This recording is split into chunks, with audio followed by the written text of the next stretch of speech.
At the end, we will have how to reach out post meeting. We're probably going to need to have a few more meetings. We're happy to do that. Our team will meet after this. I think we're going to feel kind of rushed, especially when we get into the parcel by parcel review. We're happy to meet again. We'll do breakout sessions. We'll do whatever's necessary. All this content will be posted on the website, PowerPoint presentation, recording to review. But I do feel when we get to that parcel by parcel review, it will feel a little rushed. There's a lot to go through there. All right, so we'll get started here. We wanted to go ahead and talk about some of the history of when we kind of, started in Seatrail as the declarant, the developer. That was July 30th, 2020. That purchase included 221 acres of undeveloped property and declarant rights for Seatrail. What we've done since, we've developed 49 lots of birdwatch. We have the vertical construction about 95% complete. In the next 60 days, we'll complete that project, finish the common areas, the medium landscape, and do a final clean. Eastwood Bluff, we've developed 80 townhome sites, 60% complete on vertical construction. Amenities are underway. We're targeting to complete those mid to early summer, hopefully sooner. The townhome vertical construction will complete late this year, early first quarter of next year. Capital improvement plan, I think many are familiar with that. We've worked diligently with the Seatrail Master Association, working on projects like the Pink Palace Pool here, elevator for the MAC, water improvements, entry walls, among many more. Okay, where are we today? For the Riptide Builders projects. Townhomes at Sawmill launched this month. That's 27 townhome units, about 2,000 to 2,200 square feet. New stormwater improvements, sidewalks, green space amenities, pergolas, picnic areas, etc. Gulls Landing at Seatrail, that's 93 single-family home lots. We'll start to develop that in the next 30 days, and that will take approximately a year to complete the infrastructure for that project. This is the one that you'll be interested in. Pelican Reserve, this is 147 family home lots. We have plat approval through the town. Is in engineering and state permitting currently. This will start towards the end of the year, and this is the project that will bring heavy amenities to the existing homeowners here in Seatrail. We'll say that again. That's considered track 6, where the corporate Chinaway offices are. It goes all the way back to Trace Road. We'll see a plat here in a second on it. What's that? Angels Trace Road. Yeah. Okay. Quick little snapshot. Townhomes at Sawmill. This is, front elevation. We're getting renderings and stuff done now. We just wanted to kind of quickly show something. These are, 4 unit townhomes per building. Floor plan's tough to see here, but you'll see them more on the website afterwards. This is Gulls Landing. 93 lots here. This is the one that will start in the next 30 to 60 days. This is Pelican Reserve. We'll see some zoomed in shots here in a second. This will answer your question where it's located. The white block there, that's Chinaway offices currently.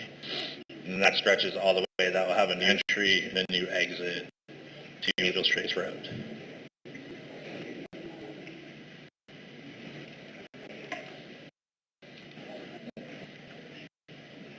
All over here.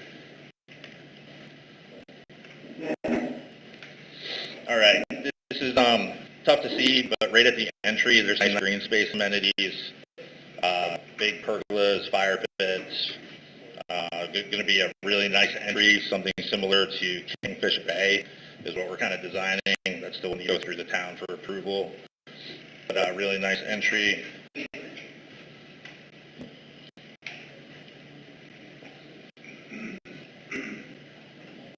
battery's low. Okay. This is an overlook station, a big pond within the community, stop fishing ponds. It's got a fishing pier launch. You can see up here in this area, big gazebo. I know a big thing that we've been asked about is a dog park. This will have a large fenced dog park with agility stations. So really nice kind of open green space area right there.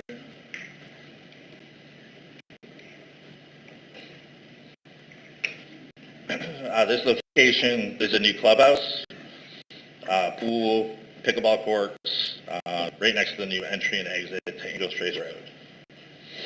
That was sized based on the Pink Palace current configuration here, a little bit larger. Really big pool, similar to the size of the back. Really nice.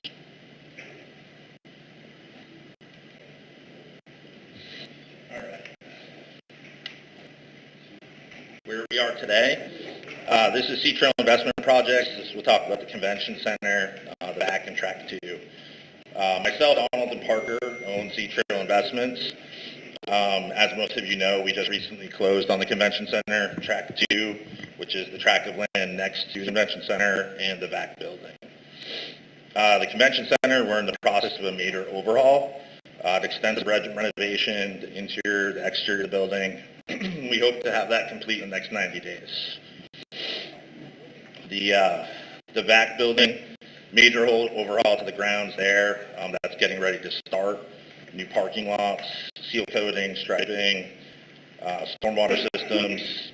We'll be doing a lot of work to the pool decks, the dining decks, a whole tiki bar renovation, new outdoor landscape, a band area, new sound, lighting, dining improvements, lobby, entry, so on and so forth. Track 2, that is the hotel and dry range site next to the convention center, and we'll talk more about that when we do the parcel by parcel review.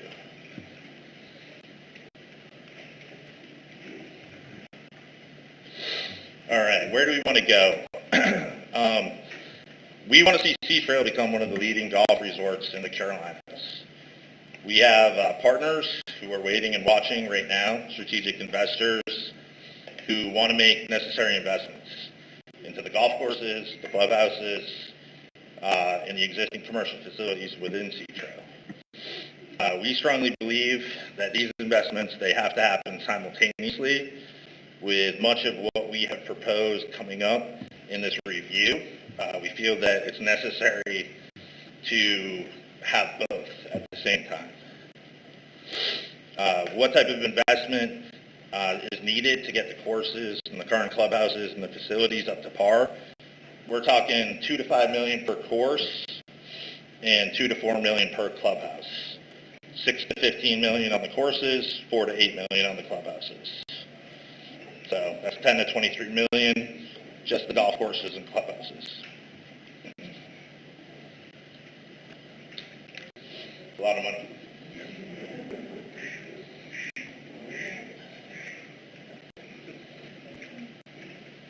I have to get all the professional up here to do this. So we've had many investors. We've had Reese Jones out here. We've had many investment groups out here that have some of the nicest, golf resorts in the United States. That's where a lot of these numbers are coming from. We've had management companies look at the golf courses. We've done extensive, reviews of the clubhouses, how much money it's going to take to improve those. And the range in money really depends on the group, of how extravagant they want to go with this. It's our goal to, and we have several in the WIMS, to line up with an investor that has the same type of vision, that we have for Sea Trail. And we'll talk, more about that here in a minute. All right, some of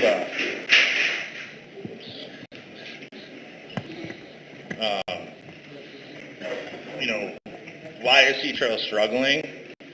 Why did the convention center close? Why are the facilities in the shape that they are in? How do we bring them back? So we believe in conjunction with our strategic partners, again, some that own some of the nicest resorts in the U.S., that there are specific things that led to Sea-Trail's current state. There are specific things that need to happen for any investor to invest the money needed into Sea-Trail to bring it where it needs to go. Again, 10 to 23 million is a lot of money. It needs to make sense, for an investor to do it. So we'll touch on some of that here on the next slide. All right, the big thing is rooms. Rooms is a huge deal for investors. For people to make the investment into this course, it needs to make sense. We need an array of new rooms. This is where the hotel and the multifamily projects that we propose come into play. Sea-Trail used to have over 500 short-term rentals available for package golf play at any one time. There's less than 100 now. Is that correct, Parker? Less than 100. While some properties have been kept in good condition by owners, many need major upgrades to be desirable to the competition. So when they're looking at package play, Parker will talk more about this afterwards. Sea-Trail is really just not up to the current competition. The courses, the facilities, the dining, the rooms, it's tough, right? All right, rooms. You cannot have conventions without rooms. Convention center was closed for a long time. It's pretty amazing the booking requests that we started to get instantly with just a simple press release about an acquisition. You want to take a minute and talk about that? Just regarding the rooms, I've been at Sea-Trail since 2018 when they shut down the rental program, and we have under 100, and we've been sold out for months. There's just a lot of demand on golf and in this area, and people want nice accommodations where they don't have to drive. I mean, a stay and play package is the most popular. The Grand Strand doesn't really offer it, and there's a huge opportunity to be right by the beach, have the food and beverage, and not have to go anywhere, just be relaxing. But without the rooms, you can't bring people here to maximize the investment because you have to drive from afar, and that's coming from North Myrtle Beach, Little River, and why drive past 20, 30 golf courses to come here? And so that's really what people want. If you look at other golf destinations and resorts, Pinehurst has done a really good job, Kiowa, Wild Dunes, there's all these different resorts where you can just stay there and literally walk outside, eat breakfast, play golf, eat lunch, have nighttime entertainment. And so that's really what the area needs, and it's a tremendous opportunity to have so many golf courses so densely here where people come here year after year. Maybe first they come with their golf buddies and friends on a winter, spring trip, and then they come back with their families in the summer. So there's a tremendous opportunity. This is such a special area that people just love the golf and the scenery and the topography that it just can't work without having the right number of rooms. And that really, after taking over the rental program, we get requests for all these big conventions and whatnot. There's just not enough rooms to satisfy it. So that's first and foremost what needs to happen to enable the golf courses to be successful enough to support everything. I think he's just a better speaker, it's not the money.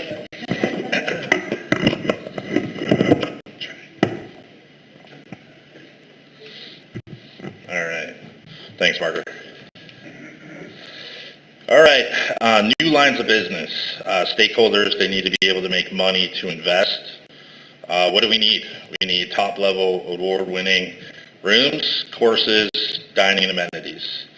A good analogy is, do you want to go to a movie theater that has terrible movies, but they have great concessions, they have great seats, right? It doesn't make sense. They got fantastic movies, cheap prices, great seats, but no concessions. You still don't want to go, right?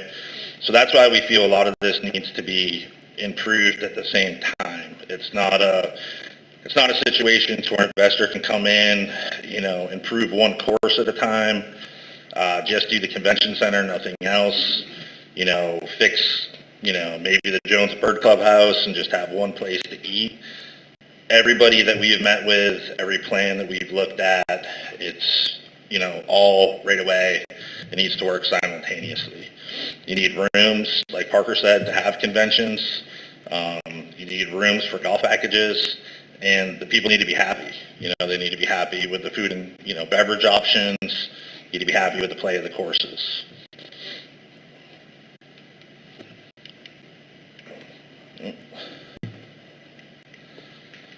Sorry, this thing's, I think it's a new battery. Or it could be the operator. A few more things here. The big thing, top resorts with top dining.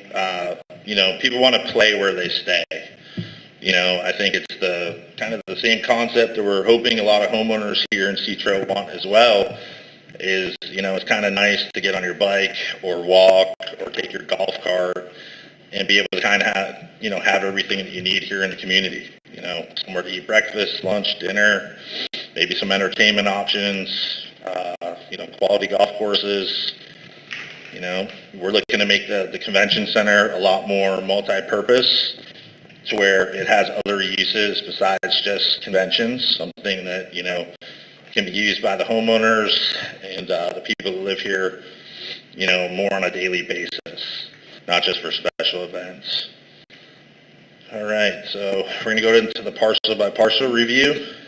This is where it's going to get really painful. This is very difficult to see. There's no good way to fix this.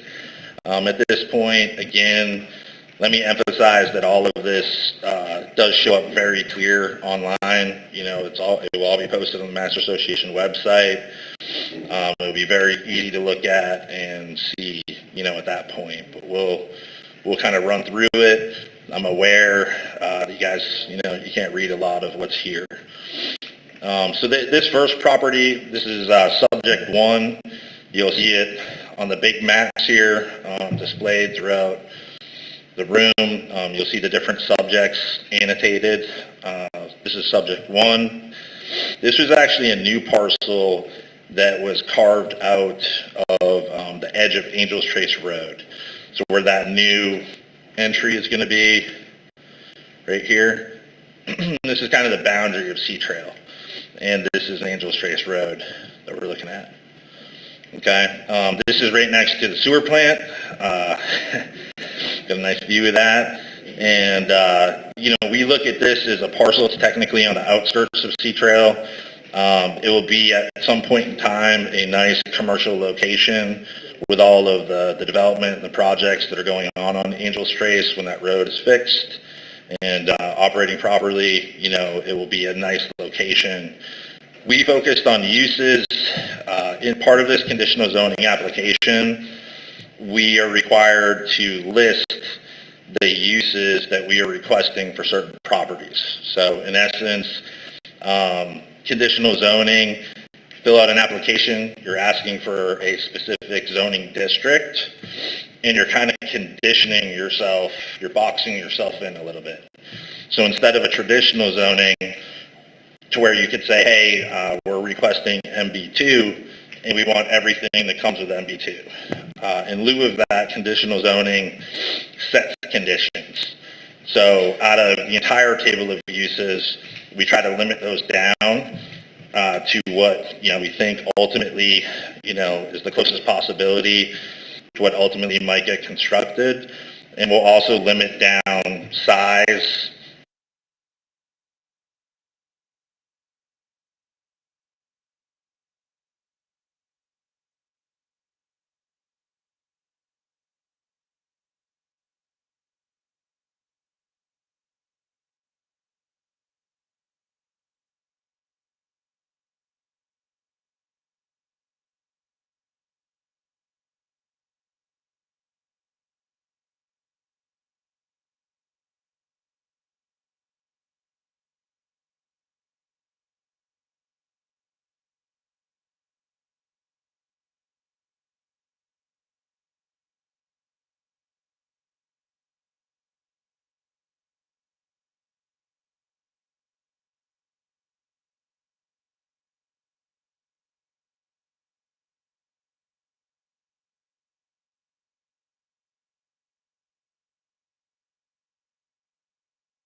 Anything else real quick, and then we'll start. Right here. Yep. So you're talking about taking down about 75% of those heritage oaks right here. Well, I mean, you, there's a lot of oaks in front of your track. Most of them are right where you're putting a 10,000 square foot building. yeah. You'll notice on there, ma'am, that we made special, annotations about that. These footprints and parking lots, these are not final plans by any means. This is something that the town requests, an approximation of a footprint of parking to get, an idea